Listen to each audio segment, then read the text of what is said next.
And even though I walk through the valley of the shadow of death, I will fear no evil, for the Lord is my shepherd.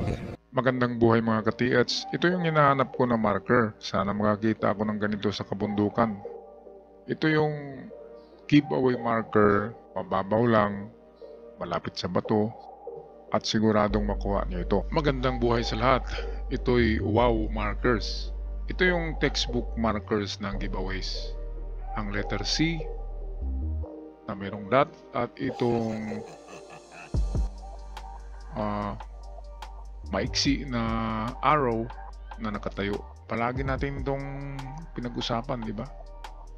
Merong cross. Wow. At ito, common din yan. Okay, so atin na umpisahan ang pag-decode nito.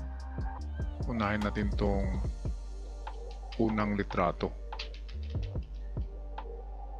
Okay, so bagong lahat ay shout out sa lahat ng ating mga ka-TH nanonood ngayon Luzon, Visayas, Mindanao at sa Middle East at sa iba pang sulok ng mundo. Mabuhay ang mga Pilipino. Well, ito'y jackpot kahit na hindi gagamitan ito ng mga detectors, ng scanners. Tatlong test dig nyo lang diyan, talagang tatamaan nyo yan. Kung ito'y gawa ng hapon, swerte nyo kasi tatama na kayo sa araw na ito. Okay, so ito yung famous na litrang C. Merong item at merong mga pointer. Okay, merong guhit dito na ganyan. Ito ay ganun din to, pointer din ito. Parang mga check. Okay, so ito ang kahulugan ng C na ito. Iba ito sa C na ganito, iba rin ito sa C na ganito. Ano ang pagkakaiba niyan? Ang C na ito ay nasa labas ang dot, so ibig sabihin ay mayroong distansya. So ang C ay ang bato at ang dot ay ang item na nakabaon sa kanyang harapan. So meron siyang distansya. So kung atin ito ay ganyan, meron siyang distansya. Ayan, no? And then itong mga check, yan ay mga pointer. So papunta ang point niya dyan. Ngayon, ang sukatin natin ay ang approximate natin ang distance galing sa bato. Okay, so dahil treasure inside the rock ang sign na ito, pero hindi talaga siya inside kundi in front or beside this rock. Okay, so ang pagkuha nito ay mag-umpisa tayo mismo sa pinakamalapit na 1 meter distance kasi ito ay treasure near the rock, in front of the rock. So dito muna tayo, 1 meter lang, malapit. Pangalawa ay kunin din natin ang most common distance, 3 meters. At ang panghuli ay 5. So meron lamang tayong tatlong distansya. Panghuli yung malayo ay 5. So 1, 3, 5. Hindi na tayo pupunta sa 7 kasi ito'y treasure near the rock ang kahulugan nito. So litrang C. Grabe, ito talaga yung sa ating mga textbook, no? Kaya tinatawag ko na textbook markers. Sa ibang salita ay ano na ito, jackpot marker. Okay, so dalawa ang nag-point ng direksyon niya. Ito, inulit-ulit to, parang check na ganyan, check. At kahit kunin ang gitna ng arrow, make that gitna ng C at itama natin sa dot, pareho talaga ang punteriya. So tamang-tama. Treasure in front of the rock, distances pwedeng 1 meter, pwedeng 3 meters, and lastly 5 meters distance, malapit lang sa bato. Okay, puntahan natin ang pangalawang sign na magbibigay sa inyo ng swerte sa taon na ito. Ito yung swerte na sign mismo. Magtaka kayo bakit nakatayo tong arrow. Okay, nakatayo siya. Kung tingnan nyo ang kanyang proportion, ang paggagawa, tinanggal lang yung ganito at ito at yan.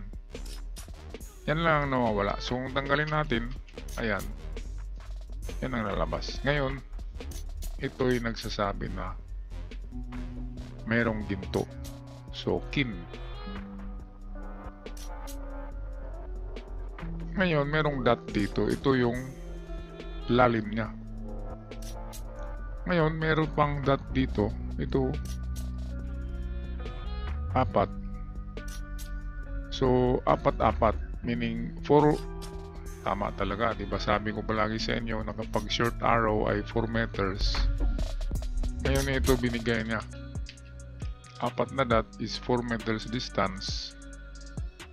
Ang direksyon niyan ay dito sa cross. Ayan, so nakita nyo ba ang similarity? So dalawa ang nagtuturo ng direksyon. Ito galing sa cross,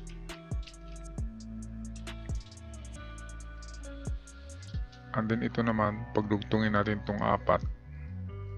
So ang lalabas niyan ay ito. So ito yung kanyang direksyon. Isang distansya lang kasi given na sa kin 4 meters distance southeast. Okay, southeast. Ngayon, meron pang isang sign dito na nagsasabi na giveaway. So giveaway is 2. So hindi natin tiyak yan kung 2 bars yan. Basta't yan na sign ay C is kapag ganyan na pagka-marka ay inside the rock ito. So ngayon, dahil sa nagukay tayo sa 4 meters given, pwedeng dalawang item ang narito. Ang isa ay nasa loob ng bato. So kung sa loob ng bato, hindi ito distansya ang dalawang guhit, kundi dalawang item. So dalawang gold bars inside the rock. Ngayon, saan ba yan na banda? Kung ang bato na ito, itong inukitan ay malaki, i-drawing natin dito. Kapag ganito ang bato, narito yung C, may dalawang guhit. So treasure inside the rock, right side. So dito yan nakalagay. Kung nakaharap ka sa bato ay dito yan nakalagay sa right side ang item. Pero nakalagay yan sa loob ng bato pero sa right side siya. So tirahin nyo ang right side, biyakin nyo kung malaki ang bato na ito, itong bato na yan. So nandyan sa right side ng bato kapag ikay nakatingin sa litrang C. Okay, itong dalawang ito ay mga giveaway. Itong ganito, arrow na short, 4 meters distance in front, galing sa front 4 meters. Ang C na may dot ay giveaway din. Ang C na may dalawang lines ay giveaway din. Ang maganda sa mga sign na ito ay malalapit ang digging spot sa kanya, itong tatlong sign. Kaya swerte ito. Swerte ito mga katigats. Kahit nawala, hindi na kayo gumamit ng detector or kung ano-ano man. Sundan nyo lang ito, ating mga distansya.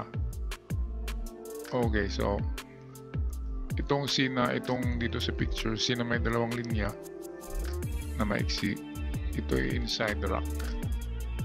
Kaya tingnan nyo itong bato na ito, kung malaki, nasa gilid niya, bandang kanan. Ngayon, yung isang litrato,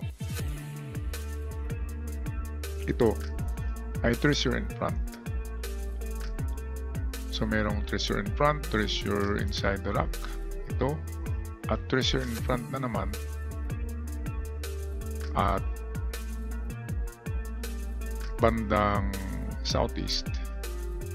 So ayan, itong 4 na dot, yan ay 4 na meters ang lalim, So proportional with distance, meron ding 4 meters distance. So maganda talaga ang pagkagawa. So direksyon, binigay ng cross at binigay din ng litrang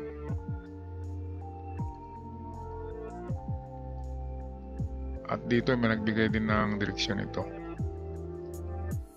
So pareho sila ng tinuturo ng cross itong line na ito. Kaya maganda. Legit marker ito. Sana hindi ito gawa ng mga treasure hunters. At kapag ito'y original, sigurado makakuha kayo dyan. Dito sa picture na ito, dalawa ang target. Itong C, tsaka itong kin. So ang kin ay dumidistansya 4 meters. While ang C na may dalawang guhit ay treasure inside the rock. Okay, so sana may malinaw ang ating pag-analyze ngayon.